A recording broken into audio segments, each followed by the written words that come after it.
কিয়ামতের অনেকগুলো আলামতের মধ্যে আজকে আপনাদের সামনে তুলে ধরব তিনটি উল্লেখযোগ্য আলামত, যেটা আমরা দেখতে পাচ্ছি আমাদের চক্ষু দিয়ে, আমাদের চোখের সামনে হচ্ছে।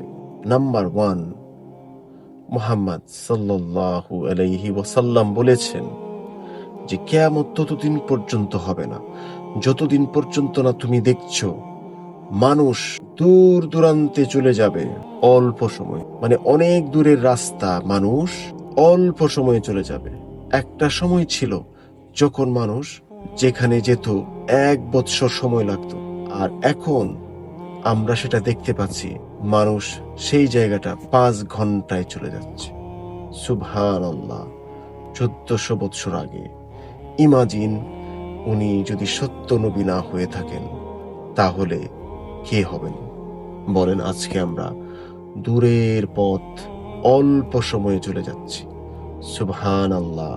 নাম্বার 2, মুহাম্মদ সাল্লাল্লাহু আলাইহি ওয়াসাল্লাম বলেছেন কিয়ামতের আগে তুমি দেখতে পাবে ছেলে ছেলেকে বিয়ে করবে। আস্তাগফিরুল্লাহাল্লাযী লা ইলাহা ইল্লা হুয়াল হাইয়ুল কাইয়ুম ওয়া আতুবু ইলাইহি। এটা এখন অনেক দেশে লিগ্যালাইজ করে দেয়া হয়েছে। আল্লাহ আমাদের মাফ করুন। যদিও পৃথিবীর সমস্ত ধর্মগ্রন্থে এটাকে ডিসকারেজ করা হয়েছে, আল্লাহ তাআলা বলেছেন এটা গুনাহ। প্রত্যেক নবী এটাকে গুনাহ হিসেবে বলেছেন, এবং আল্লাহ তাআলা একজন নবীকে স্পেসিফিকলি এক জাতির উপর সেন্ড করেছেন, যে জাতি এসব অপকর্মে লিপ্ত ছিল। সেই নবী যাকে বাইবেলে বলা হয়েছে লট আর কোরআনে বলা হয়েছে লুত।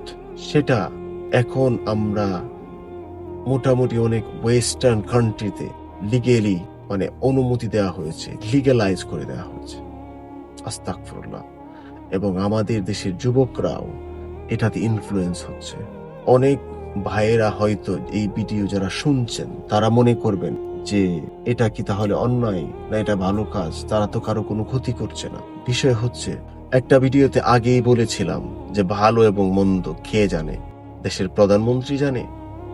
দেশের সাধারণ মানুষ জানবে? নাকি যিনি আপনাকে আমাকে সৃষ্টি করেছেন তিনি জানবে? তিনি হচ্ছেন আল্লাহ, তিনি হচ্ছেন গড, তিনি হচ্ছেন আপনার আমার স্রষ্টা, আমাদেরকে সৃষ্টি করেছেন, উনিই জানবেন। এনিওয়ে, এই আলামত হয়তো ভবিষ্যতে স্প্রেড করবে। আল্লাহ যেন আমাদেরকে আমাদের পরবর্তী প্রজন্মকে এই ধরনের অপকর্ম থেকে হেফাজত করে। 3 নাম্বার যে আলামতের কথা বলতে যাচ্ছি সেটা হচ্ছে মুহাম্মদ সাল্লাল্লাহু আলাইহি ওয়াসাল্লাম বলেছেন যে মেয়ে তার মাকে জন্ম দেবে। এটা নিয়ে বিভিন্ন স্কলাররা বিভিন্নভাবে এটার বিশ্লেষণ করেছেন, এটা তর্জমা করেছেন। মেয়ে তার মাকে জন্ম দেবে কথার মানে কি হইতে পারে? সো কিছু স্কলার বলছেন যে মেয়ে তার মাকে জন্ম দেবে মানে মেয়ে তার মাকে কন্ট্রোল করবে, শাসন করবে। অনেক দেশে সেটা হচ্ছে, ইভেন মেবি বাংলাদেশেও অনেক ওয়েস্টার্ন কান্ট্রিতে সেটা হচ্ছে। মেয়ে তার মাকে কন্ট্রোল করছে, মাকে শাসন করছে, মাকে বলছে এটা করো, এটা করো, এটা করা যাবে না, এটা করা যাবে না। মাকে সে শিখাচ্ছে ভালো এবং মন্দ। কিছু স্কলার বলছেন যে এটার মানে হতে পারে ইউরোপকে যেমন মুসলিমরা জন্ম দিয়েছেন, মানে ইউরোপ একসময় কিছুই ছিল না, মুসলমান সেখানে গিয়েছে, যেমন স্পেনে যে তারা স্পেনকে ডেভেলপ করেছে, ইউনিভার্সিটি করেছে, অনেক কিছু করেছে সেখানে।